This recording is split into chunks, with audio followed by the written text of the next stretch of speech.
ചുരക്ക കൃഷിയുടെ മറവിൽ കഞ്ചാവ് ചെടി കൃഷി ചെയ്തയാൾ എക്സൈസ് പിടിയിൽ.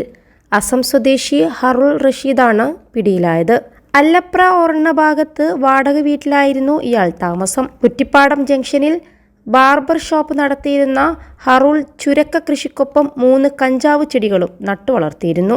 എക്സൈസ് കമ്മീഷണറുടെ മധ്യമേഖല സ്ക്വാഡംഗം assistant excise inspector ON Ajay Kumar നൽകിയ വിവരത്തിന്റെ അടിസ്ഥാനത്തിലാണ് പ്രതിയെ പിടികൂടിയതെന്ന് എക്സൈസ് പറഞ്ഞു. Kunnathunad excise circle inspector S ബിനുവും സംഘവും ചേർന്ന് പ്രതിയെ അറസ്റ്റ് ചെയ്തു. കഞ്ചാവ് ചെടികൾ കസ്റ്റഡിയിലെടുക്കുകയും ചെയ്തു.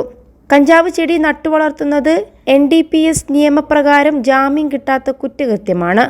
അസിസ്റ്റന്റ് എക്സൈസ് ഇൻസ്പെക്ടർമാരായ Salim Yusuf, ON Ajay Kumar, preventive officer MA Asainar, civil excise ഓഫീസർമാരായ MR രാജേഷ്, വികാന്ത്, സുരേഷ്, വനിതാ സിവിൽ എക്സൈസ് ഓഫീസർ ടിൻഡു എന്നിവരാണ് റെയ്ഡ് നടത്തിയത്.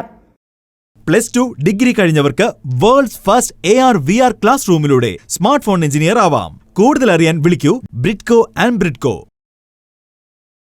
പെരുമ്പാവൂർ റേഞ്ചിൽ കേസ് രജിസ്റ്റർ ചെയ്തിട്ടുണ്ട്. കഞ്ചാവ് വളർത്തുന്നതുമായി ബന്ധപ്പെട്ട കേസുകൾ ദിനംപ്രതി വർദ്ധിച്ചു വരികയാണ്.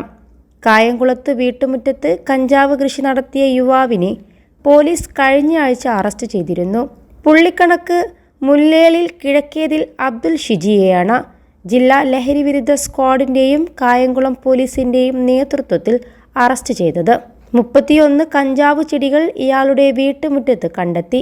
ഭാര്യയെയും അമ്മയെയും വീട്ടിൽ നിന്ന് ഇറക്കിവിട്ട ശേഷം ഒറ്റയ്ക്ക് താമസിച്ചു വന്ന ഷിജി മാസങ്ങളായി ലഹരി വിൽപ്പന നടത്തി വന്നിരുന്നുവെന്ന് പോലീസ് പറഞ്ഞു.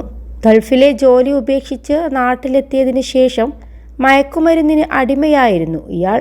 നാർക്കോട്ടിക് സെൽ DYSP P പങ്കജാക്ഷന്റെ നേതൃത്വത്തിലുള്ള ജില്ലാ ലഹരി വിരുദ്ധ സ്ക്വാഡ് അംഗങ്ങളും കായംകുളം CI സുധീർ, ASI രതീഷ് ബാബു, DPOമാരായ സബീഷ്, ബിജു എന്നിവരുമാണ് പരിശോധനയിൽ പങ്കെടുത്തത്. 21 ലക്ഷത്തോളം സന്തുഷ്ടരായ ഉപഭോക്താക്കളും 2 ലക്ഷത്തോളം തിമിര ശസ്ത്രക്രിയകളും പൂർത്തിയാക്കിയ മലബാറിലെ ഏക കണ്ണാശുപത്രി അൽ സലാമ ഹൈ ഹോസ്പിറ്റൽ റോഡ്, പെരിന്തൽമണ്ണ.